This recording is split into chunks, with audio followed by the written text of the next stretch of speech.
Yeah, you can hear me. Yeah. So I am José Valim. I work for this consultancy called Platform Tech, and we are the company behind Elixir, which is a programming language that runs in their Erlang virtual machine. And Ecto is a project written in Elixir. Okay. And I have to start with a disclaimer because this track's called Next Generation Databases. And Ecto is a tool, as we are going to see, for relational databases, SQL databases, okay? And the reason for that is that even though we see like great technology coming with those next generation databases, RIAC being a very good example of those. The clients, for example, at my company, still 80%, they still rely heavily on relational databases. And if we want to eventually use Elixir in the projects with those clients, we need to have a good story with relational databases. So this talk, we have mainly 4 topics. I'll give a very brief introduction to the problem, how to use Ecto, how Ecto works, and how Elixir made Ecto possible. I'm going to explain everything regarding Elixir as I go. I'm not going to assume that anyone here really knows Elixir. The only part that I'm just going to glance over is the macro thing, because tomorrow morning, Dave Thomas and I, we have a keynote, and we will talk a little bit more about how the macro stuff works. So I'm just going to mention it here. And if you have any questions, feel free to interrupt and you can build on that. Okay. So I had a huge story about how Ecto came to life, because I came from, probably as majority of the people in this room, from an object-oriented background. And I wanted to solve this relational thing. And for object-oriented languages, we have a bunch of tools, we have a bunch of books, and we don't have such extensive resource. For functional programming, and then I spent some time studying, trying to find how we can solve this problem. But long story short, I found this thing. In between other things, I found LINQ. Who already used or know what LINQ is? Okay. So LINQ was introduced as part of the .NET framework since November 2007, so it's a bit old, okay? And it's a language integrated query, okay? So it's integrated in the language, literally. And when Microsoft added support, they added support for the 3 main languages, Visual Basic, C# and F#. And they have slightly different syntax, but they work mostly the same. And here's an example from LINQ. Okay, so what you're saying here is that you can say, for each P in the database product, in the product table in the database, right? I want to select all products with ID more than 25 and order them by name, and then I want to return those products. And what this is going to return is a query. So you can see that this is not going to execute and return the results for you. It's going to return a query that if you want to fetch the results, you need to have some specific action, like query.toList, and then it's going to the database, fetch the results, parse them, make them products, and return them to you. And when they introduced that as part of the .NET tooling, it brought a lot of benefits, okay? So the first one is composition, and I'm assuming those benefits, it may not be very fair, but I'm assuming those benefits, they are compared with someone that was writing SQL queries by hand and manipulating them by hand, injecting the parameters by hand. So it brings a bunch of benefits. So the first one is composition. Why? Because this thing is returning a query, and you can manipulate the query. You can later add another clause, add another where clause. You can add a limit, maybe remove a limit someone previously set. So you can compose your query by parts. You don't need to write that huge chunk, that huge string, and you can have small functions working in the query. I think I forgot to say this is an example in C#. Okay. So it brings composition. It brings data security, because now LINQ is smart enough to escape all the parameters you pass. They're not going to have a SQL injection attack. And someone can access our data or wipe out our database or something in the general. And there is also type safety, because if all you have is string, right, and you're doing string interpolation that depending on the language you're using, it's like coercing the types, and then weird things can happen. And in this case, if you're trying to compare the product ID with a string, for example, it's going to say, oh, those types do not match, and it can give you helpful error messages. And those are very good, right? They're very good benefits. And but for Microsoft, LINQ was actually much more than this, because when they introduced LINQ, and then when they're talking about Microsoft, they're thinking mostly about, they have F#, but they're thinking most about Visual Basic and C#, which are object-oriented, most object-oriented languages, right? And what they did is that when they introduced LINQ, they did not only allow you to write this, okay, but they allow you to write the same query like this, okay? So the end result is exactly the same. And what here is happening is that it's a much more functional approach, right? Those things here that are passing to where, it's a lambda expression.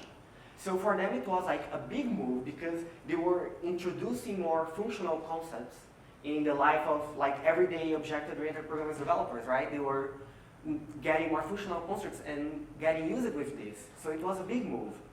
And they went as far to, instead of saying db.product, instead of saying, I'm inquiring the database, you can actually replace this, the db.product, by some collection, by some in-memory collection. So they were saying, those operations you do in the database, you can actually do those things in your in-memory collections, right? They are direct equivalents, and you can just do that and do those operations, this functional style. So it was a big thing, okay? And LINQ got very, very popular, got extremely popular. Languages, they started to have their own implementations or their own variant of LINQ. And Elixir is not different, because now we have Ecto. But you can see here that Ecto is slightly different, because you don't say that Ecto is a language integrated query. I'm saying that it's a language integrated query for databases. And the reason for that is the following. So if we go to the theoretical world, right, that beautiful theoretical world, we have relational algebra, okay, which is what simple database implement. And we have functional programming, like the theoretical functional programming. We can think that Elixir is an implementation of this theoretical functional programming thing. But if we are in the theoretical world, we can find direct mappings in between those things, right? We can say, oh, so a project in relational algebra is equivalent to a map here in functional programming. Or I can say a select relational algebra, which is used for filtering, it's a filter in functional programming, so you can find direct mappings, okay? So this is beautiful in theory, but the real world, it always reminds us, right? Like, that's not exactly how it should work. The real world is that there is a mismatch, okay? Because the database, for example, was optimized for lookups, right, for doing those operations. And then when you're doing where, for example, a filtering in an in-memory collection, maybe you're bound to a linear execution time, okay? So we have indexes, even things like how you represent the type. So the database, you have decimals, your language can have decimals, but do both these decimal types give you the same guarantees, like how they're going to truncate the values, right? So there is a bunch of very small details that can creep, and then that's why we said that Ecto is just for databases. We don't pretend that we are a language integrated query that can run in anything, can run with web services, can run in memory collections and so on. We are focused on the databases, and that's our goal. So with that in mind, with this introduction in mind, let's see the first Ecto example. So here's how you write a query in Ecto. So it's very similar to what we've seen so far. So I say from P in product, where the product ID is more than 25, I want to order by name, and I want to return all P's, right? The first difference here, is that this is just Elixir syntax. So in LINQ case, it was a language integrated query, the compiler needs to know about it, right? So here's just a library, it's nothing special. It's just using the Elixir syntax to create those queries.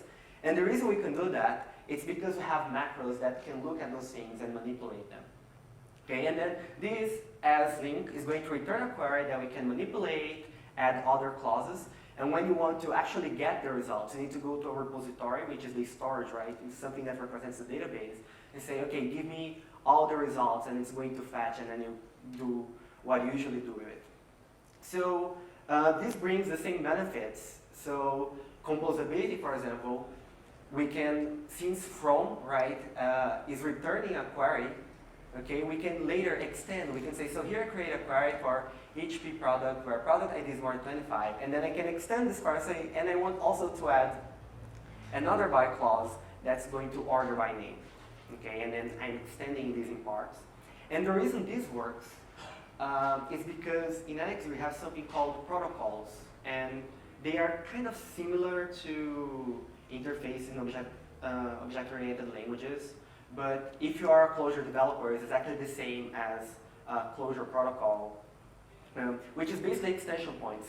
And the reason this works is that whatever you pass on the right-hand side of in here, as long as it is this protocol, as long as it implements this protocol called Ecto.variable, we can compose those things, right? We can compose as long as the thing you pass here implements this Ecto variable.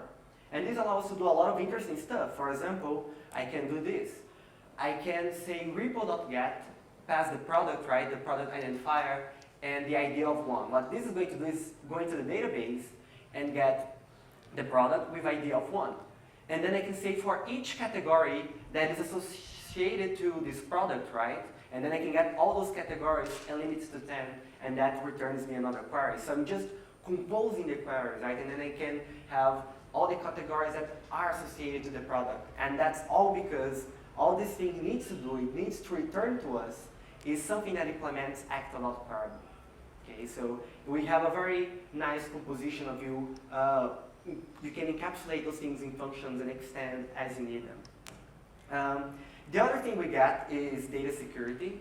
So every time you want to do a query in Ecto, so let's suppose you have a function, right? So here's a function called by name that receives one argument, name. And what you want to do is that you want to return all products, you want to return a query that gets all products in the database with the given name you pass as argument, okay? And every time you're passing external data to the query, you need to prefix it with this hat and say, okay, this is external data, right? This is the data that's coming here from the function, and I want to get all products that it's equal. And with this, we know exactly, right, oh, I need to escape this thing, and then we are going to escape and guarantee that it's not going to have SQL injection attacks. People cannot send malicious information from the web server and mess with our database. But I want to make clear that the reason we have this hat is not because of security, because we could implement it even without the hat, we could figure it out somehow. But it's exactly because we want to make clear what is happening in the database and what is happening in Elixir. So take, for example, this query. Imagine that we have a query that returns a list of names, of the product names in the database. Okay? So this query is, we are saying for HP product, select the product name, and we are calling strip. And then you can ask the question, wait, is this strip operation, which basically removes the spaces at the beginning and at the end of the string, is this strip operation happening in the database or in Elixir, right? Here, because you don't have the hat, you're sure this operation is happening in the database, right? So the hat makes very clear what is the boundaries, right? What is happening in Ecto, what is going to be sent to the database, and what is going to happen in Elixir. So if you write select 1 plus 1, the 1 plus 1, unless you have a hat, is happening in a database, being sent to the database, okay? And finally, we also have type safety. If you try to compare a name here, which is an integer, but the name is stored in the database, a string, you're going to say, you're not going to do the query. You're going to say, okay, those types do not match. Maybe you want to convert that or try something else. And I had a bunch of examples, but I would run out of time of frameworks or libraries that they do not do type checking in their database layers, like in their ORMs, and that leads to all kind of crazy secret issues because they are like implicitly doing data conversion, and then they can bypass something, they can bypass a check, and it leads to a security issue. So type safety is also important for data safety. Okay. So I talked about queries so far, right? All I'm talking is queries, queries, queries. But Ecto is actually, it is 4 components. Okay? It's queries, entities, and entities are data, models, which are behavior, and we have repos, which are repositories, but life's too short to type repositories all the time, so we just say like repos. And they're going to expand on the other ones now, okay? So the first one is entities. And before we go into entities, let me do a little bit more elaborated introduction to Elixir. So let's start with hello world. So here's our hello world in Elixir, io.puts. I pass in between quotes, we have a string, hello world, we're going to run this, going to print hello world. And then a little bit more structured approach, right? We are going to put that in a module. So I define a module called hello, and we have a function role that does not receive any argument in this case. And then I can print, and then it's going to print hello world, and I can call this function. And in Elixir, parentheses are optional, right? So I can actually just remove them, and the end result is going to be the same. And you already saw kind of some benefit of having optional parentheses, right? Because when we wrote the query, we didn't have to write the query with the parentheses, right? You could just remove them. It feels more like what LINQ would give you, for example. So you can just remove them, right? And what from is just, so now that with parentheses, it's a little bit more obvious, right? But what from is that it is a macro in this case that receives 2 arguments, right? One is saying for ping product, and all those arguments here, they are keyword arguments, right? They say, okay, so where is this, the other by is this other thing, the select is this other thing, okay? So that's a little bit of Elixir syntax, and that's how we can have the queries looking like Elixir, okay? And here's how we are going to write a little bit more of syntax and examples. This is how we ship with a test framework called XUnit, and this is how we write a test with XUnit. So I define a module called mathTest, and then I say use XUnit case, and then I can say test basic operations, do assert 1 + 1 is equal to. The important thing here is not the testing actually, is the second line, use XUnit case. This is a very common pattern, and we're going to see it a couple times still in this talk, which is basically a way to say, I depend on this module, and I also want to give the opportunity for this module to execute, to inject some behavior in here, right? So we basically call a callback there. Say like, okay, I'm using you, like, do you want to inject some functionality? And in this case, XUnit case, is just importing the test and assert functionality. Okay, so it's just a way to set up the module for you to do something particular.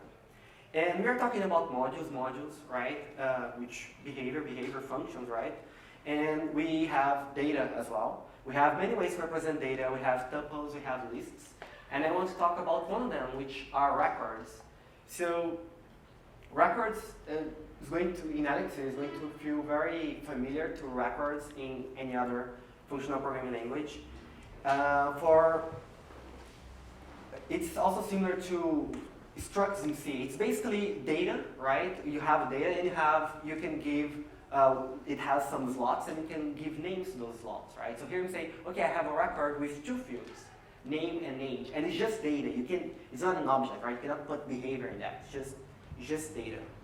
So we can create a record like this. So I can say user, name, José, and age 27, and then user.name is going to return the name. So I can access a value dynamically using user.name. But I can also pattern match on that, right? I can say, this here I have a user, and I want to match those things. And if this user is actually a user record, this is going to match, and I'm going to assign the age that I defined here to the age variable, right? So it's matching both sides in this pattern matching. Okay, so this is the quick introduction to Elixir. And now we can go back to Ecto. So let's define our first entity, okay? Here's how we define an entity. So I'm defining a module, in this case it's namespace, like product.entity. And the first thing I do is use actor.entity, and all it is doing is importing this field functionality.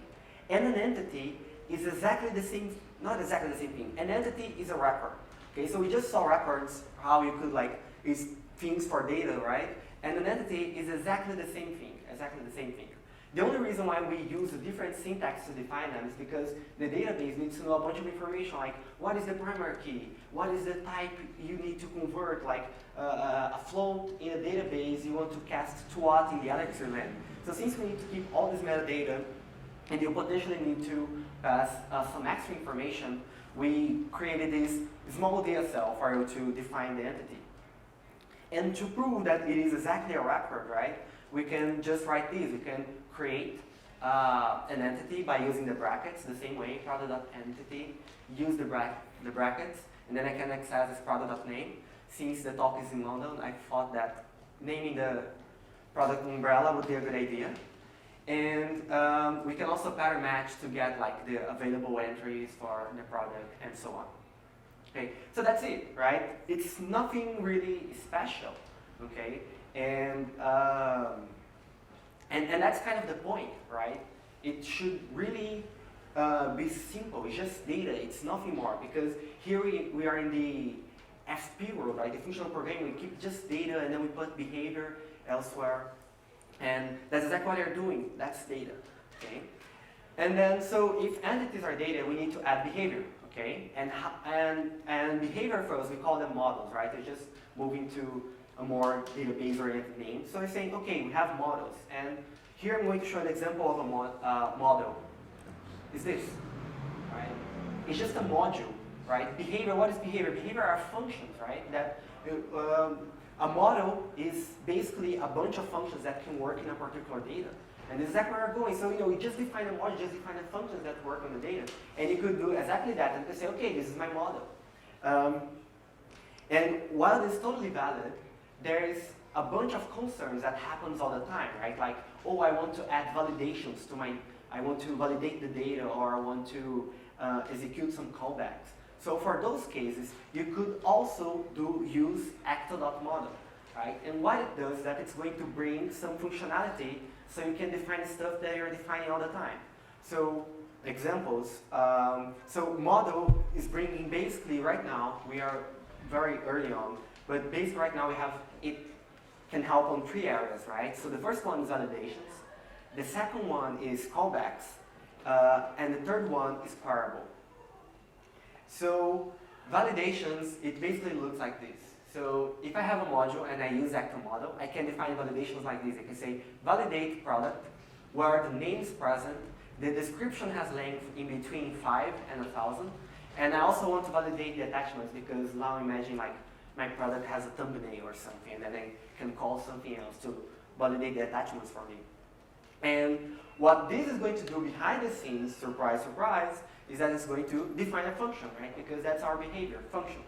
So it's going to define a function called validate that receives a product, right? The product entity that we defined before, and it returns a list with errors. If the list is empty, it means there were no errors, so we validated it, it's good, right? And then if it is something else, right, we are going to match on the errors, and then you can handle the errors as you see more appropriate, right? You can render them a JSON to the client, show them in the UI. So that's up to you. So that's validations. There's also callbacks. So again, not really a big deal how you define a callback. It's just a function that receives the product, right, which is the entity. It receives the repository where you are actually creating, storing that entity. We're going to go to repositories next, and a bunch of options.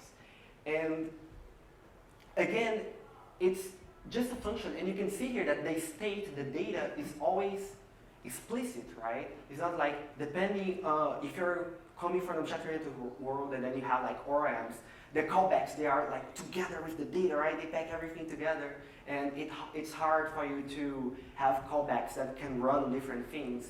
But that's not a problem here for us, because they are just functions. So I could define callbacks like that, but if we use actor model, you can actually say before create this, before create that, or we have a bunch of callbacks, and it's going to pack all those things you pass together, right, and call it for you. So it just helps you compose a little bit more. So, okay, we talked about entities, we talked about queries, okay, we talked about entities that are data, we talked about models that are behavior. And it's nice that those things, they are apart, right? I'm trying to sell you, or probably at this point I'm saying for the 20th time that they are apart, and that's a good thing.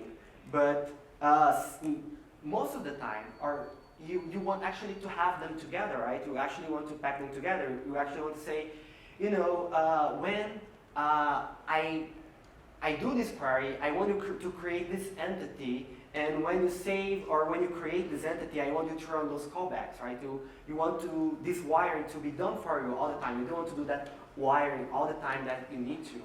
So what we can do is that we have the third thing that our model gives you, is that you can say, I want to make this model a queryable, right? And then all I need to pass is a table name, the entity that it's going to return, and then it makes it queryable, and that's why I can use it here. Okay? So when I say from P product, I can only pass a product here because it implements the queryable, and calling queryable here is exactly doing the work behind the scenes for us. Okay? So it's just putting things together. And that's why this finally works, and that's why we can create queries and send those queries to the database. And this is such a common pattern, right, that that merging the model and the entity together, that you don't need to define the entity in one place and a product in another place like we did. You could just define the entity in line, right? So say, I have a module product which it's behaviors, right? But I can define the entity in line. And the end result is the same. It's going to define a product.entity for you that you can reuse. So while we can put things together, right, it's just important to remember that they are actually apart ultimately. So we have a bunch of things like single table inheritance and some patterns to try to solve the coupling that you put in between the data and the behavior and so on. But here, since it is apart, you can actually break it easily, right? If you have comments and the admin and the user, they have different validation rules, they need to force different data integrity concerns in the same data, right? You just define two different modules, you just define the different behaviors that's going to work with that data. So that leads us to the final thing, right, which is repositories. And repositories, they are our storage. So here's how we define a repository. Okay, so I just say I want to define a module called repo, and use acta.repo, and then I pass the adapter. And for now, we only support Postgres. And you define the URL, okay, where you're going to access. So here you pass actor, just an identifier to know that's an actor URL. And then you say, oh, the username, the password, where I can find this thing, and the database name, which in this case is sample. As soon as you do this, it's going to define a module for you, which a bunch of operations. The basic operations are those 6. So you have repo.all that receives a query, and it's going to go to the database, fetch the results of that query, and return it to you. You have create, update, and delete that receives an entity that you want to persist to that storage, right, to the database. And we also have update all and delete all that receives queries, and it's going to do batch operations, basically. And so what's going to happen is that you finish the talk, you go home and say, okay, I want to use Ecto, and then you define your repository, you try to do a query, and it doesn't work. And why it doesn't work? Because before you actually do any query, you need to call this function, repo.startLink. And in order to explain why we need this function, I want to go a little bit more of how Elixir works and how the Erlang virtual machine works. Okay? So, and this, Dave Thomas and I are going to expand also in the keynote tomorrow. But, when you are in the Erlang virtual machine, when you're using Elixir, all your code runs in very small processes, and they're exchanging messages all the time in between them. Okay? They're exchanging messages all the time. Which means that you can have different processes here wanting to talk to the database at the same time, right? So if you have just one thing responsible for the database, if you have just one connection, you can have a lot of people busy waiting, right? Like, oh, this one is using, and then the other one's using, and say, okay, go to the queue because when it is available, I'm going to give it to you.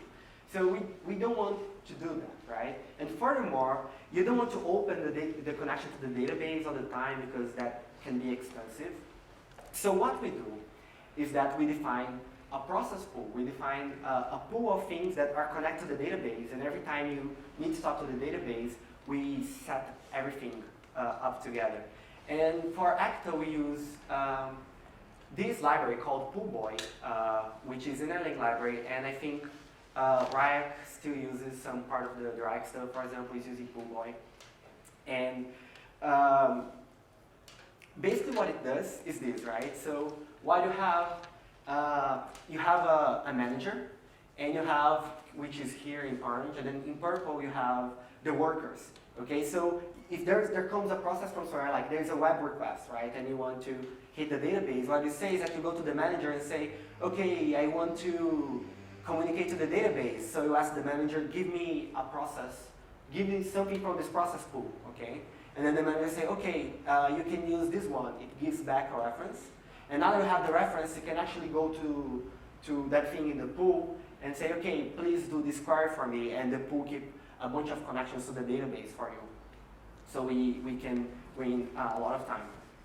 And if you're familiar with other languages, they have very similar things, right? They have connection pools, they have thread pools, and they have very similar constructs, right? So here is nothing really new. We're not doing anything really novel here. But that's just the appearances, right? You're actually doing a bunch of interesting stuff. So in those languages, what usually happens is that the manager, he's like that not cool manager. He's the guy that's checking all the time, like, hey, are you doing your work? It's going to the workers, right? And say, hey, are you still alive? Like, are you still running? Are you doing your work properly? He needs to be checking all the time. And here, because we are running the Erlang virtual machine, what we actually do is that we set up a LINQ, right? And then the manager can just relax. And if something goes wrong in the worker and the worker dies, since those things are connected, the manager is going to receive a notification, right? And then it can react on that. So we were talking about the keynote today, right? It was about reactive programming. Is that what is happening here? Not checking, hey, is everyone okay, right? When things go bad, the manager is going to receive a message and it can react on that, right? So it's a very small change, but it's very important.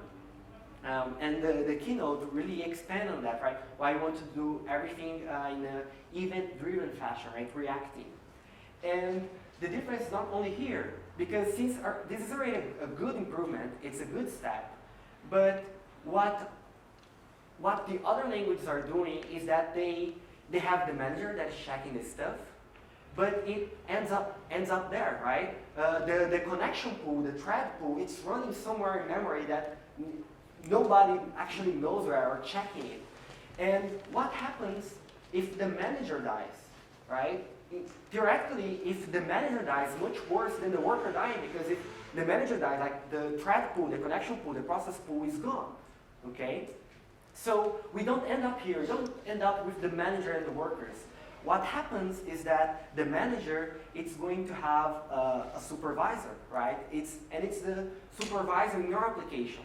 So your application is going to have a supervisor that's going to be supervising this process pool.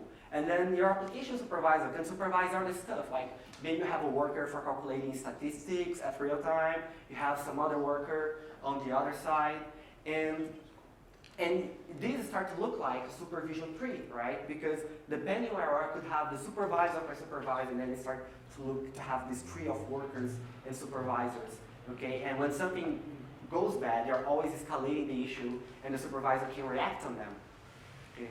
But if you say, okay, like, that's super nice, but who supervises the supervisors of the supervisor of the supervisor of the supervisor, right? Where does it end? And it ends with an application, okay? So the Erlang virtual machine has this ideal application, which is where you pack everything together, and the application is highly controlled by the runtime, so the runtime knows when to start, when to stop stuff, and it's very highly tested. So it can guarantee that when we package those things nicely, we are going to get something out of it. So I went into all this thing here just to say that So if you want to use Ecto, right, what you need to do is that your application needs to have a supervisor, okay? It should be part of your application. And one of the things that you want to supervise is the repository, right? And the supervisor is going to call start link for you. You're never going to call start link directly. And this is how it looks like. So I can say, you know, I am defining a module, which is my application supervisor, and implements the supervisor behavior. And here we say how we start the application, not going over the details, but this is how I start the supervisor. And what the supervisor does is that it has a worker, which is the repository. And then you could have many workers here, right? It's a list, so I could have this worker, I could have a supervisor that the supervisor supervises, and you know, I could really expand on the tree, and then I say, okay, and I want to supervise this tree with the strategy one for all, for example, which basically, if one dies, I restart everyone. Everyone needs to come from scratch. And yeah, and that's how it looks like, and that's how we wire the repository together. And after we do this, you're ready to use and enjoy Ecto. So what I talked here, and I really went fast. So I talked about queries, okay, which is where we started, which is where we borrowed things from LINQ. And I talk about so I say that LINQ is an inspiration, right? And a good inspiration is not only about the good things you take from it, but it's also the bad things that you don't take, right? That you leave there. And we try to do a little bit of that with queries. And then we have entities, that is data. We have models that represent behavior, and repositories, they are storage. And that's the point I want to get at, that leaving the things apart, I think, ultimately really simplifies the design. If you get books about, for example, patterns of enterprise application that is about putting the database to get how an object-oriented language is going to talk to the database, right? There are a bunch of issues happening there that is just trying to unwind the fact that object-oriented programming is putting the data and behavior together, so how you can couple that with the database, right? There's a bunch of stuff that's trying to undo things that object-oriented programming is doing. And here we went to the opposite direction. So this is what we have. We are working on associations. We support associations. We support code generators to help you get started. We are working on migrations as well. And yeah, that's it. Thank you very much, and if you have any questions, I'll be glad to answer them.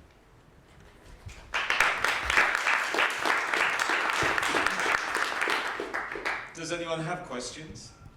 Let me bring over the mic for you. So you talked about models, which kind of seem like objects if you come from object-oriented backgrounds. So since Elixir is a functional language, could you maybe highlight some of the key differences between a model in Elixir or Ecto and an object in a traditional object-oriented language? Okay, so the model here in this case is just functions. So most of the terms in here, I borrowed from the domain-driven design thing. So that's why we have repositories, we have entities, which are data with an identity. And the model is just kind of the place where you put all the behavior. And in this case, they're not really bundled together, right? Because every time, so the difference is very subtle, but this is the difference. The callback, so if you were, for example, using something like Rails, the before create thing, it is internally, right? It has access to the data and it can change the data. Here, the data is being passed explicitly as argument, and that's the difference, right? It's not internal, you're passing this, which means that if in the future, because this is not coupled with everything else, if in the future you want to extract this callback to some other place because other place can use the same logic, since there is no coupling in between the data and behavior, you're receiving everything explicitly, right? You're not coupled with the storage, you're not coupled with anything else. And that's what helps. And that's the difference, right? It's not having this coupling, it's having the things explicit instead of implicit.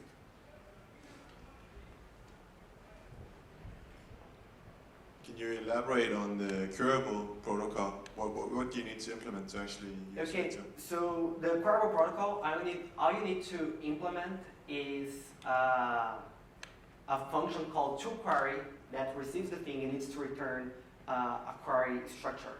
So if we go back, here, right, I said that this thing returns a query. And what is a query? A query is just a record with information about those things. So if you implement Ecto Curable that returns a query, you can,